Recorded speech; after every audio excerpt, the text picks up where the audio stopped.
Let me explain how book publishing works in my own little way. So, when you write a memoir that accuses a member of the royal family of physical assault, that claim gets reviewed by lawyers. Not one lawyer, but multiple lawyers. Harry's lawyers reviewed it. The publisher's lawyers reviewed it. And critically, the palace's lawyers reviewed it because the royal family would have had the opportunity to challenge any claims before publication. And Spare, Harry's book, went through one of the most rigorous legal vetting processes imaginable. Every claim was scrutinized. Every allegation was assessed for defamation risk, and every detail was examined. Remember when Harry said he still has 400 pages that he hasn't released? Yes, those 400 pages, they would have been vetted and scrutinized as well. And the physical assault account that the other brother is calling massively overblown, that account stayed in the book. And there is a particular reason why that account stayed in the book. That tells you something important, that the lawyers let it through because they knew it could be defended. In my last video, I said that I hope that Meghan and Harry took photos of the broken dog bowl, of the ripped necklace, of the injuries on Harry's back. Yes, because, there's no explanation as to how Harry injured himself. And I hope to God there are CCTV cameras that show the other brother waltzing into Knott Cottage to attack his brother. Yes, I hope so. So against all that, there can be no denial. But let's move on because I want to talk about the legal reality. So legal vetting for a book like Spare, it means that Penguin Random House, which is one of the largest publishers in the world, they have an entire legal department, and their job is to make sure that the company doesn't get sued for publishing false claims. So before any single copy of Spare was printed, those lawyers would have gone through every page. Yes! See where I'm going with this? And when they reach the section where Harry describes the other brother grabbing him by the collar, knocking him to the floor, ripping his necklace, and cracking the dog bowl under his back, they would have asked detailed questions. Can you prove this happened? Do you have evidence? Are there witnesses? Could this be successfully challenged in court? Harry's own lawyers would have done the same assessment. And given that Harry was making claims against the future King of England, who is backed by the full resources of the crown, you can be certain that these people would have been thorough. So the claim stayed in the book because it was defensible, because Harry had receipts, and because the legal teams on all sides knew it was true. I should have been a lawyer. But let's move on. So, this is what most people don't realize. Before Spare was published, the palace had the opportunity to challenge its contents. And this is not the first time that a book will be challenged or even the publisher taken to court and the publisher deciding not to release a book in the UK. There's a book I have that was written by the former housekeeper to Princess Diana and the Prince of Wales at that time, King Charles, and that book was not allowed to be published in the UK.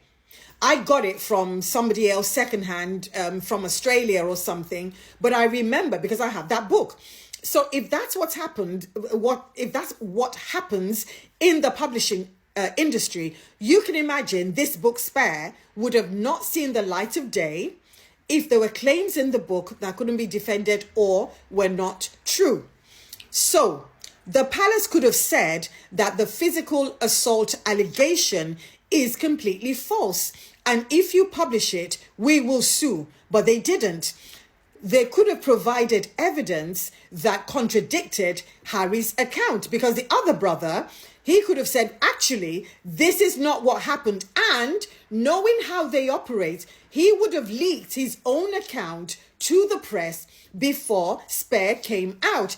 Instead, the only thing they could do, especially before the Oprah interview, was cook up some bullying allegations that went nowhere.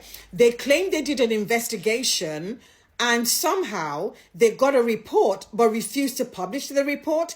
And that's because Meghan had prepared, alongside her lawyers, a 25-page evidence-packed statement saying, publish and I will freaking sue you guys. So yes, the palace had to retreat, because when something is true and there is evidence that it's true, they have no choice but to retreat.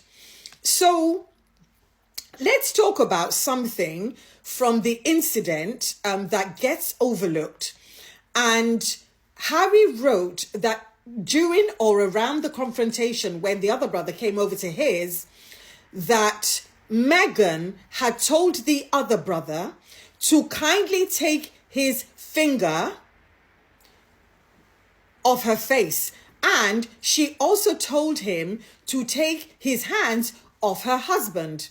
Now, some accounts reference her telling the other brother with directness to take your finger off of my face. This is significant because I believe this is the origin of the Duchess Difficult narrative. Meghan refused to be abused by quick fingers. Yes, by the one who wags his finger in everybody's face. We've seen photographic evidence of him doing it to his own wife at the back of a car. Yes. So if Meghan says, please do not stick your finger in my face, she is within her rights. And she's not being unreasonable. She simply refused to be intimidated by anyone.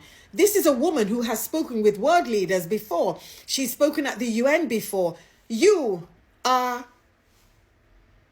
a future king, yes, but you inherited that. You didn't work for it. She's been in rooms with people who worked for what they had. And she was already a self-made woman. So why should she be intimidated by him? But anyway, let's move on. But unfortunately, in palace terms, her not being sufficiently deferential or her not being intimidated is a crime. So it's not the fact that she was difficult, it's the fact that she was defiant, and rightly so. But anyway, let's move on. So the public are now responding to this claim, and they're saying things like, well, you know, the Overblown thing is spoken like a true abuser because it's not denied.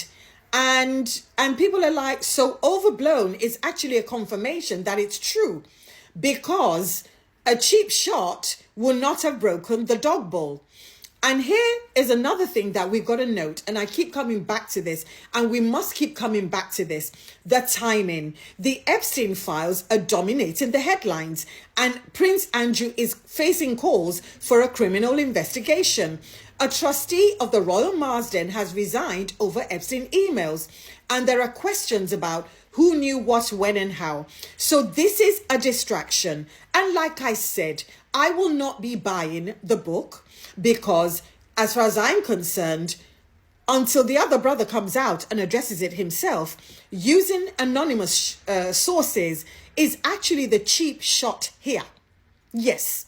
And the source that calls Harry's account the cheap shot, they are the cheap shot, because the other brother should be brave enough to come out and deny rather than use so many proxies, because that's what he's been doing all his life. But anyway, let me know what you think. My name's Elizabeth. I'm the author of The Luxpreneur. And for more insights like these, please like, share, comment, and follow me. And to support my work, you can get a copy of The Luxpreneur from Amazon, Waterstones, or Barnes & Noble, or you can simply buy me a coffee. Go to buymeacoffee.com/Elizabeth Solaru.